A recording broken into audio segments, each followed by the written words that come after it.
le stress, on a l'impression qu'il est vraiment partout, non? Ah oui, clairement. Et c'est pas juste une impression en fait. Il y a un sondage d'Ipsos de 2023 qui nous dit que c'est une préoccupation majeure pour quasiment un tiers des gens. 31% quoi. Un tiers, c'est énorme. Énorme. Et on sait un peu pourquoi, hein. L'insécurité financière, l'éco-anxiété qui monte, les conflits partout dans le monde, et puis cette saturation d'infos en continu. Pfiou.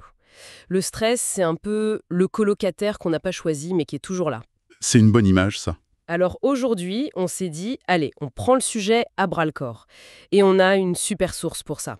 Le hors-série d'août-septembre 2025 de National Geographic France, il est entièrement dédié au stress. Un dossier très complet, oui. Voilà. Notre mission, là, pour les prochaines minutes, c'est vraiment d'explorer ça en profondeur, comprendre les mécanismes biologiques, psychologiques, découvrir aussi des aspects moins connus, parce que oui, figurez-vous, il peut être bénéfique parfois. Tout à fait, on va y venir. Et surtout, trouver des pistes concrètes, validées par la science que présente le magazine, pour apprendre à mieux le gérer, peut-être même à l'apprivoiser. Absolument. Et je crois que c'est crucial de commencer par déconstruire une idée reçue. Le stress, c'est pas forcément l'ennemi public numéro un. Hein. Ah, Non, c'est avant tout un formidable outil de survie. C'est un héritage de millions d'années d'évolution, faut pas l'oublier. Le vrai problème aujourd'hui, c'est que les dangers, ils ont changé de tête. Ils sont moins directs, plus insidieux. moins un tigre, plus un email angoissant. C'est un peu ça, hein. Mais notre corps, lui, il réagit souvent encore comme à l'époque du tigre à dents de sabre. Le fameux tigre à dents de sabre dans la boîte mail. Exactement. Et ce qui est fascinant et qu'on va voir en détail grâce à ce dossier Nat Geo, c'est à quel point notre regard, notre perception de ces tigres modernes, ça peut tout changer. Notre perception. Oui, comment elle influence la biologie. Et on ira même voir, c'est assez fou, comment les échos du stress peuvent parfois se transmettre à travers les générations. Carrément. Bon, je suis prête pour cette exploration. Très intriguée même. Alors allons-y. On commence par le début alors. Cette fameuse réaction de stress, la lutte ou fuite, le fight or flight, ça vient d'où exactement? Alors ça vient de la nécessité absolue de survivre. Il faut imaginer nos ancêtres, là dans la savane. Ok. Le moindre bruit suspect, hop, le cerveau reptilien prend le contrôle. En une fraction de seconde, il active le système nerveux sympathique. Et là, tout s'emballe.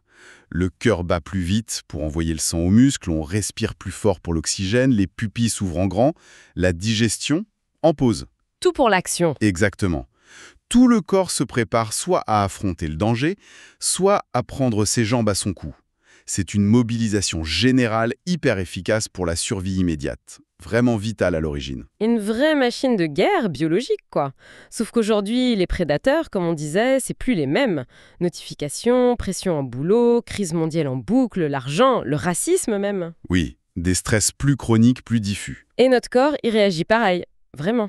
Sur le plan physiologique, la première cascade de réaction, oui, elle reste très similaire. L'amygdale, notre petit détecteur de menaces dans le cerveau, elle s'allume toujours aussi vite. D'accord. Sauf que la menace, c'est plus le lion qu'on peut fuir ou combattre. C'est la pile de dossiers, l'angoisse existentielle. La réponse physique est là, mais l'action pour la décharger, elle est souvent pas possible ou pas adaptée. Et c'est là que ça coince. Exactement. Mais le magazine, et ça c'est intéressant, dès l'édito, il dit « Attention, ce stress n'est pas que mauvais ». Il y a même une vieille théorie qui est rappelée, celle de Yerkes et Dodson, 1908 quand même. Ah oui, la courbe en U inversée. C'est ça. L'idée qu'il faut un certain niveau de stress pour être performant. Pas assez, on s'ennuie, on fait rien. Trop, on panique, on perd pied. Mais juste ce qu'il faut, le bon stress, et là on est au top. Ça parle à tout le monde. Hein. Oui, le trac avant une prise de parole qui nous motive, l'adrénaline avant une compète. C'est exactement ça. Donc le but, c'est pas zéro stress, mais le bon niveau. Le stress stimulant, oui. Et pour comprendre comment on peut essayer de l'atteindre, il faut regarder un peu la mécanique interne. Quand on perçoit une alerte, réelle ou imaginée, c'est le système nerveux sympathique qui s'active. Ok. Il ordonne aux glandes surrénales de lâcher 2 hormones clés. D'abord, l'adrénaline pour le coup de fouet immédiat, l'énergie pour sprinter. L'adrénaline, on connaît. Et puis le cortisol. Lui, il est souvent diabolisé, le pauvre. Mais il est essentiel pour mobiliser l'énergie sur la durée, faire monter le sucre dans le sang et même calmer l'inflammation à court terme. D'ailleurs, le magazine montre des images assez incroyables de cristaux de cortisol au microscope. Ça rend la chose très concrète. Adrénaline pour le sprint, cortisol pour le marathon, si je comprends bien. C'est une bonne analogie. Mais qu'est-ce qui se passe quand le marathon il ne s'arrête jamais? C'est ça le problème. Le fameux stress chronique. Précisément, c'est quand le bouton alerte reste coincé sur ON. Le système sympathique tourne à plein régime, le cortisol coule à flot, même la nuit. Le corps n'a plus le temps de revenir au calme, de récupérer. Et là, ça commence à faire des dégâts. Et comment? Les effets négatifs s'accumulent. L'infographie dans le magazine est très parlante là-dessus. Elle montre l'impact sur quasiment tout le corps. Oui, je l'ai vu cette infographie. C'est vrai que la liste, oulala, elle fait froid dans le dos. On parle de quoi concrètement? On parle d'un système immunitaire qui s'affaiblit, donc on tombe malade plus souvent. Logique? Le système cardiovasculaire souffre, hypertension, risque plus élevé d'infarctus, d'AVC. Le système nerveux autonome, celui qui gère l'équilibre action-repos, il est complètement déséquilibré. Ça dérègle tout. Le cerveau aussi, il prend cher. Vieillissement accéléré, problèmes de concentration, de mémoire. Le sommeil, n'en parlons pas, c'est souvent le premier touché. L'insomnie qui s'installe. Ah, le sommeil. À cause du cortisol. Même la peau peut réagir. Psoriasis, eczéma. C'est une usure générale, quoi. Une usure qui touche vraiment tout. C'est assez déprimant. Mais, et c'est là qu'intervient une idée forte du magazine, une des plus importantes peut-être, notre perception. La façon dont on voit les choses, ça pourrait changer la donne. Expliquez-nous ça. Ah oui, ça c'est une piste de recherche passionnante. L'idée, qui s'appuie sur plusieurs études citées dans le dossier, c'est que l'impact physique d'un stress dépend en partie de comment on l'interprète dans notre tête. Comment ça? Est-ce qu'on voit la situation comme une menace, quelque chose d'insurmontable qui nous dépasse, ou est-ce qu'on la voit comme un défi, quelque chose de difficile, certes, mais de stimulant qu'on peut relever? Et ça change quelque chose biologiquement? Apparemment, oui. Chris Kilby, un chercheur qui est mentionné, il insiste là-dessus. Voir ça comme un défi, ça active des ressources différentes que de voir ça comme une menace. Mais il dit aussi, et c'est intéressant, que voir une menace, c'est pas forcément mauvais. Des fois, c'est juste être lucide. Tout à fait. La clé, selon lui, c'est la flexibilité. Être capable de s'adapter. Ok, là, c'est une vraie menace, je me protège. Là, c'est plutôt un défi, je me mobilise. Ne pas rester bloqué sur menace tout le temps. Exactement. Et cette flexibilité mentale, elle semble avoir des effets biologiques. Quand on aborde le stress comme un défi, on produit toujours du cortisol et d'adrénaline, mais le cocktail hormonal peut être un peu différent, peut-être moins nocif à long terme. C'est comme si le cerveau disait au corps « Ok, c'est chaud, mais on gère, on a les moyens », plutôt que « Au secours, danger de mort ». Et il y a cette étude incroyable de Jeremy Jamison là sur les étudiants. Racontez, c'est bluffant. Bah oui, elle est très parlante. Il a pris des étudiants juste avant un examen important, situation stressante typique. On voit brun? À un groupe, il a juste dit « Écoutez, les signes que vous sentez, cœur qui bat vite, main moite, c'est pas la panique, c'est votre corps qui mobilise de l'énergie pour vous aider à réussir. Voyez ça comme une aide. » L'autre groupe n'a rien eu. Juste une phrase, un changement de regard. Juste ça. Et les résultats? Spectaculaire. Les étudiants du groupe Réinterprétation positive, non seulement ils ont eu de meilleures notes, Sérieux? mais leurs analyses de salive montraient un profil hormonal différent, plus orienté défi. Moins d'effondrement du cortisol, plus de DHEA, une hormone liée à la résilience. Ils ont en quelque sorte utilisé leur stress au lieu de le subir. C'est fou. C'est fou comme une simple consigne peut avoir un impact mesurable. Ça donne envie de réfléchir à nos propres réactions, hein. Quand j'ai le cœur qui s'emballe avant une réunion, est-ce que je me dis « Oh là là, je panique » ou « Ok, machine en route ». D'ailleurs, le magazine propose une petite échelle pour s'auto-évaluer là-dessus. C'est pas un diagnostic, hein, mais ça invite à réfléchir. Oui, à une forme d'introspection. Et cette connexion psychobiologique, elle va encore plus loin. Elle commence même avant la naissance. Les travaux de Bea Vandenberg en Belgique y montrent que le stress de la mère pendant la grossesse peut influencer le développement du fœtus. Comment ça? Le stress passe directement au bébé? C'est ça. C'est pas aussi direct, mais le cortisol de la mère, par exemple, il peut traverser le placenta. Si la mère vit un stress très intense et prolongé, ces niveaux élevés de cortisol pourraient régler différemment certains systèmes chez l'enfant. Régler comment? On pense notamment à l'axe HPA, c'est le système de commande de la réponse au stress. Il pourrait devenir plus sensible, plus réactif chez l'enfant. On explore aussi des pistes du côté du système immunitaire ou même du microbiome intestinal que la mère transmet. C'est un champ de recherche hyper actif. Ça donne le vertige. Et ça nous amène à un concept encore plus troublant, abordé dans le dossier. L'épigénétique. Là, j'avoue, j'ai besoin d'un petit éclairage. On parle de modifier nos gènes? C'est ça. Pas de modifier la séquence d'ADN elle-même, non, mais de modifier son expression. L'épigénétique, c'est l'étude des mécanismes qui vont allumer ou éteindre certains gènes, comme des interrupteurs si vous voulez. Des interrupteurs sur nos gènes? Voilà. Et ces interrupteurs, ils peuvent être actionnés par plein de choses. Notre environnement, ce qu'on mange, nos expériences de vie et le stress. Attendez. Donc ce qu'on vit peut laisser une sorte de marque chimique sur nos gènes qui va changer comment ils fonctionnent. Une sorte de mémoire? C'est exactement ça l'idée. Des marques épigénétiques, comme la méthylation de l'ADN, ça peut rendre un gène plus ou moins facile à lire pour la cellule. Et le plus fou, c'est l'hypothèse d'un héritage épigénétique transgénérationnel. Là, vous m'avez perdu. On pourrait hériter des marques du stress de nos parents, voire de nos grands-parents. C'est de la science-fiction, ça, non? C'est pas de la SF, même si ça reste très débattu et complexe à prouver chez l'humain.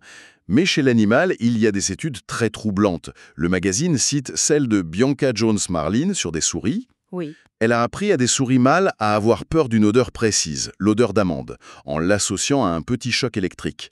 Eh bien, leurs enfants, et même les enfants de leurs enfants, qui n'avaient jamais senti cette odeur, ni reçu de choc, montraient une peur instinctive de cette odeur d'amande. Sans jamais y avoir été exposé. Exactement, et on a trouvé chez eux des changements épigénétiques dans les neurones qui détectent cette odeur. C'est incroyable. Et chez nous, les humains, on a des indices? C'est plus compliqué à démontrer formellement, mais il y a des corrélations qui interrogent. Dan Belsky, par exemple, il étudie comment la pauvreté ou les difficultés dans l'enfance pourraient accélérer le vieillissement biologique. Et il pense que l'épigénétique joue un rôle là-dedans. L'idée qu'un trauma, qu'un stress chronique d'une génération puisse laisser une empreinte, même subtile, sur la suivante. C'est une frontière scientifique fascinante. Et un peu effrayante aussi. Complètement effrayante. Ça nous force à voir le stress différemment, plus seulement comme un truc individuel, mais inscrit dans une histoire plus longue, sociale, familiale. Ce qui nous amène logiquement à parler de formes spécifiques de stress chronique, celles qui laissent des traces profondes. On pense tout de suite au TSPT, le trouble de stress post-traumatique. Oui, le TSPT, c'est l'exemple le plus connu. Le magazine rappelle un peu son histoire, du shell shock, l'obusite des soldats de 14-18, qui était souvent très mal compris. Vu comme de la lâcheté parfois. Malheureusement, oui. Jusqu'à sa reconnaissance officielle dans les manuels comme le DSM. Le DSM, c'est quoi déjà? C'est le manuel de référence pour les troubles mentaux, surtout en Amérique du Nord. Le fait d'y inclure le TSPT, ça a été une étape clé pour reconnaître ces blessures psychiques. Et le magazine précise un truc important. Le TSPT, ça vient pas toujours d'un seul gros choc. Bruce McEwen parlait de charge allospétique. C'est l'idée d'une usure lente due à l'accumulation de petits stress répétés. Oui, l'usure chronique. Et cette charge, elle peut finir par faire craquer le système et donner des symptômes qui ressemblent au TSPT. D'ailleurs, on apprend qu'il y a des thérapies nouvelles, parfois assistées par ordinateur, qui sont développées pour ça. Oui, la recherche avance. Et cette notion de charge allostatique, elle est importante parce qu'elle permet de reconnaître d'autres formes de stress chronique, peut-être moins visibles, mais tout aussi graves. Comme le trauma racial qui est abordé aussi. Le magazine dit que c'est une forme de stress chronique très insidieuse. Les discriminations répétées, les micro-agressions, la menace constante du préjugé. Un poids énorme, oui. Et c'est pas toujours bien pris en compte par les critères classiques du TSPT, mais les effets sur la santé, physique et mentale, sont réels et documentés. Absolument. C'est difficile à mesurer précisément, mais les études épidémiologiques et les témoignages sont clairs. C'est un facteur de stress majeur qui contribue aux inégalités de santé. Autre contexte très lourd en stress chronique, l'incarcération. La perte de contrôle, la séparation, la violence parfois. Un environnement extrêmement stressant. Le magazine montre d'ailleurs un contraste fort entre certains pays, comme la Norvège, qui essaient de maintenir les liens, de préparer la sortie, et d'autres, comme les États-Unis, où l'isolement peut aggraver les choses.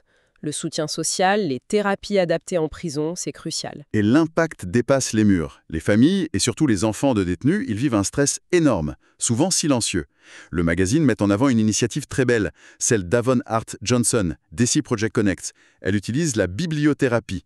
La bibliothérapie, c'est-à-dire? Des livres pour enfants, écrits spécialement pour parler de l'incarcération d'un parent. Ah, d'accord. Et ça aide comment? Mais ça ouvre la discussion entre l'enfant et l'adulte qui s'en occupe, ça met des mots sur des émotions très dures, la tristesse, la colère, la honte, que l'enfant a du mal à exprimer, ça aide à déculpabiliser l'enfant, à le rassurer, à maintenir un lien avec le parent absent.